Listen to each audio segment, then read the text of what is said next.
Some moments hit you so hard, you realize your entire life has been waiting for this exact second. I kept my expression neutral as I slid the folder across my boss's desk. He picked it up, flipped it open, and I watched something happen. His face drained of color page by page. "What is this?" he asked. "My resignation," I said. "And the rest explains itself." He turned to the second page. Then the third. His jaw tightened. I looked into his eyes and saw something I had never seen in 11 years of working for him. It wasn't anger. It wasn't frustration. It was fear. I picked up my bag, buttoned my blazer, and walked out of his office without another word. That was a Tuesday morning in March. By Friday, the agency I had spent over a decade building, the YOU.I, had taken from a mid-sized regional firm to one of the most recognized names in healthcare communications on the East Coast began to understand what they had lost. Not just me, but everything I had built. Let me rewind. I joined Hartwell and associates fresh out of grad school at 26. I had a communications degree, a mountain of student loans, an ambition big enough to fuel a small city. The agency was solid, but not exceptional. Its clients were decent. Its reputation was respectable. And Richard, the managing partner, was the kind of man who gave long speeches about meritocracy and rewarding results. I believed every word. For a while, my first year, I was assigned to the pharmaceutical division. Unglamorous, dense, regulatory. Most colleagues avoided it. I dove in. Nights spent learning the landscape, connecting with medical journalists, mastering the rules. I became the go-to person for crises, launches, and questions nobody else could answer. Richard noticed. He told me I had a gift. I was the type of person the agency needed to grow. By 31, I brought in my first major, a counter mid-sized biotech company with a big drug approval coming. I worked weekends, refined the presentation 12 times, and delivered it in Boston to 3 senior executives across a long table. 6 days later, the contract was signed. That account grew. Then another. Then another. By 35, I managed nearly a third of the agency's pharmaceutical revenue. A team of 7 reported to me. My track record was impeccable. And yet, I was passed over for promotion 3 times.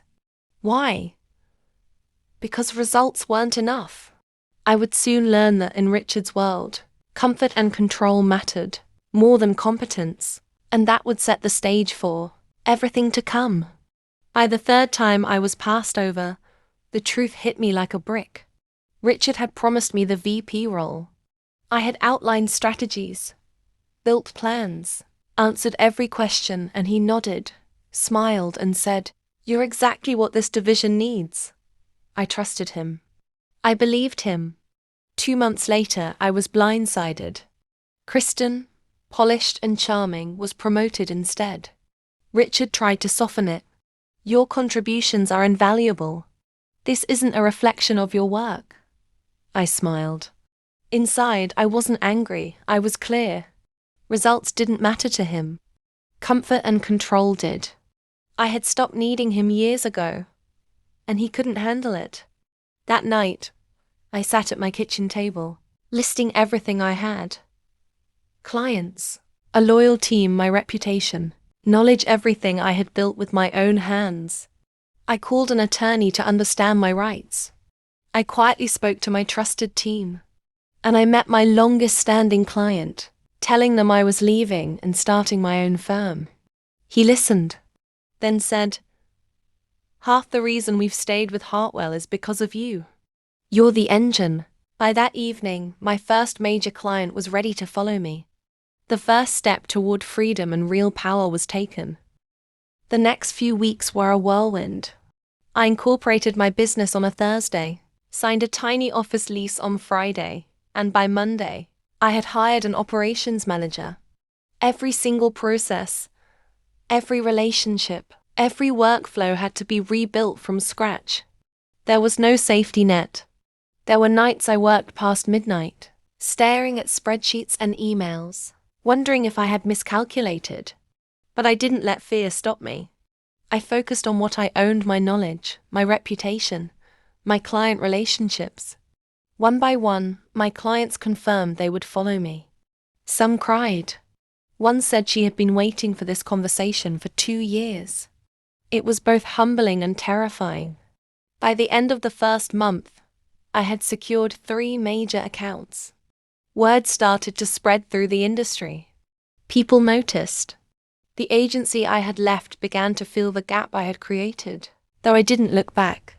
I was finally in control of my own story, my own destiny, and for the first time in over a decade, I felt an intoxicating mix of fear, pride, and pure, unshakable clarity. By the end of the first quarter, everything was starting to click, but it wasn't easy. Every client call, every pitch, every late-night email tested me. There were moments, usually around 2 a.m., when doubt crept in like a shadow whispering, "Did you make the right move?" But I reminded myself of one thing. I had built this, step by step, with my own hands. Then came the big breakthrough. My anchor client referred me to 2 peers at other companies. Within weeks, contracts were signed. Suddenly, what had seemed impossible was happening faster than I had imagined. The industry was taking notice. People were talking about the new firm that had emerged seemingly overnight, led by someone who knew exactly what she wanted. Looking back, the fear, the sleepless nights, the uncertainty, they weren't obstacles. They were the proving ground. Every risk I had taken, every moment I had doubted myself, had led me here. And in that clarity, I realized freedom, respect, and success aren't given, they're earned. And sometimes, the hardest path leads to the view worth taking. By the time we signed the lease on our second office, I finally felt it, something I had been chasing for years. Not vindication, not revenge, not even relief. Something quieter, something real. I looked around at my team, the ones who had trusted me, followed me, believed in this vision even when it seemed impossible. And I understood in that moment why all the sleepless nights, the frustration, the setbacks, they were worth it. That first day in the new office, with nothing but boxes and a tiny fountain that didn't work, we laughed, we toasted, and we started building. Every challenge ahead suddenly felt like fuel, not fear. I realized then that what I had truly gained wasn't just a business, it was control over my life, my work, my destiny. So here's the truth for anyone feeling trapped, overlooked, or undervalued. Your knowledge, your relationships, your reputation, they belong to you. No boss, no system, no setback can take that away. Build on it, protect it, and when the moment comes, take it. Because freedom isn't offered, it's claimed.